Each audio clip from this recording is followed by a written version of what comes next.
kembali lagi dengan saya Anastasia Putin Paskawati NIM 122-11302. Di video ini saya akan membahas contoh soal terakhir nomor 7. Dari video-video sebelumnya kita sudah membahas soal nomor 1 sampai 6 dengan berbagai metode. Nah, di sini kita akan membahas regresi linear berganda. Kita langsung klik modul di aplikasi POM-QM, kita pilih forecasting, kita pilih new. Nah, di sini perbedaannya kita pilih last square karena yang video sebelumnya tadi kita menggunakan time series analysis. Saat ini kita melakukan least square, simple and multiple regression. Untuk title-nya ini di sini kita tulis saja contoh soal 7 agar menyesuaikan dengan video sebelumnya. Untuk number of observation kita ubah di sini 10 sama dengan contoh soal yang ada di Word. Nah, di sini untuk number of independent variable kita pilih 2. Untuk row name sama ya teman-teman, ini ABCDE kita samakan ABCDE lalu kita klik OK.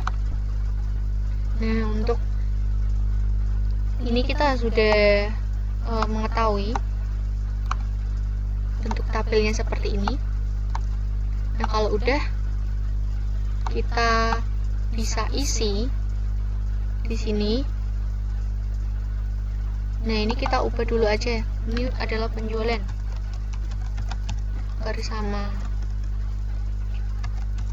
Lalu di sini promosi.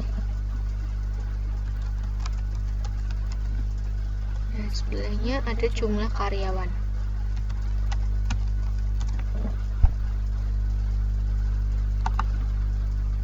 Kita isi dulu datanya.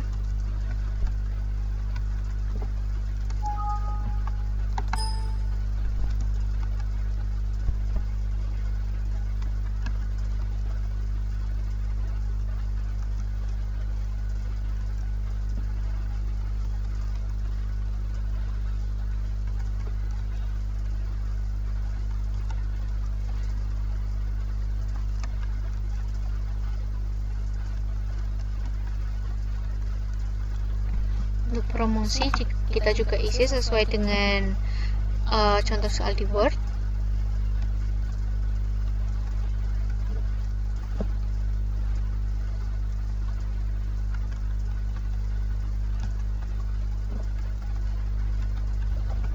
Untuk jumlah karyawan kita juga isi.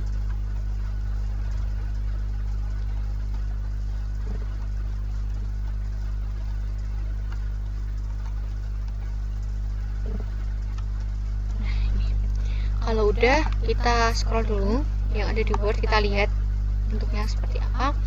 Langkah-langkahnya hampir sama ya seperti awal tadi kita buat.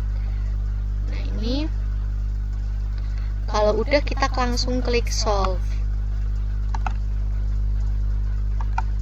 Nah, akan menghasilkan 4 output. Yang pertama ada forecasting result, details and error analysis, ANOVA summary, dan sum of square computation. Di sini yang pertama ada forecasting result. Ada nilainya, ada penjualannya. Di sini untuk karyawannya juga ada statistik. Nah, kita baca hasilnya sesuai dengan yang ada di Word. Berdasarkan dari data ini, data forecasting result diperoleh rumus Y sama dengan 88,86 ditambah 5,76 X1 ditambah 5,21 X2. Nah, dari persamaan itu kita dapat mengetahui koefisien X1 sebesar 5,75 diperoleh jika biaya promosi meningkat Rp1.000.000, maka penjualan akan meningkat secara positif sebesar 5,75 dengan asumsi variabel lain konstan atau tetap. Untuk koefisien X2 sebesar 5,21 diperoleh jika jumlah karyawan ditambah 1 orang, maka penjualan akan meningkat positif sebesar 5,21 unit dengan asumsi variabel lain konstan atau tetap. Lalu untuk konstanta sebesar 88,86 diperoleh jika rata-rata penjualan HP atau harga penjualan sebesar 88,86 unit jika variabel biaya promosi dan jumlah karyawan tetap. Nah, untuk persamaan itu pula kita juga memperoleh nilai koefisien determinasi sebesar 0,8. Artinya variasi penjualan HP dapat dijelaskan oleh variabel biaya promosi dan jumlah karyawan sebesar 80%. Sedangkan sisanya 20% dijelaskan faktor lainnya di luar model seperti selera konsumen, harga, kondisi perekonomian, dan lain sebagainya. Di sini pula ada persamaan regresi jika biaya promosi meningkat menjadi 12 juta dan jumlah karyawan tetap. Jadi kan jumlah karyawannya ada berbagai macam data ya tadi ya. Nah, di sini diperoleh persamaan Y sama dengan 88,86 plus 5,76 kali 12 plus 5,21. Lalu ada Y sama dengan 88,86 plus 69,12 plus 5,21 diperoleh hasil 163,19. Nah, jadi jika biaya promosi meningkat menjadi 12 juta dan jumlah karyawan tetap, maka jumlah penjualan menjadi sebesar 163,19. Kita lihat apakah benar seperti itu. Kita lihat outputnya, details and error analysis. Mungkin sama seperti yang ada di contoh soal Word.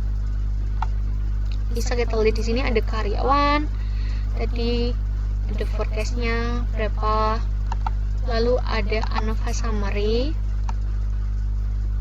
Nah, di sini untuk ANOVA summary.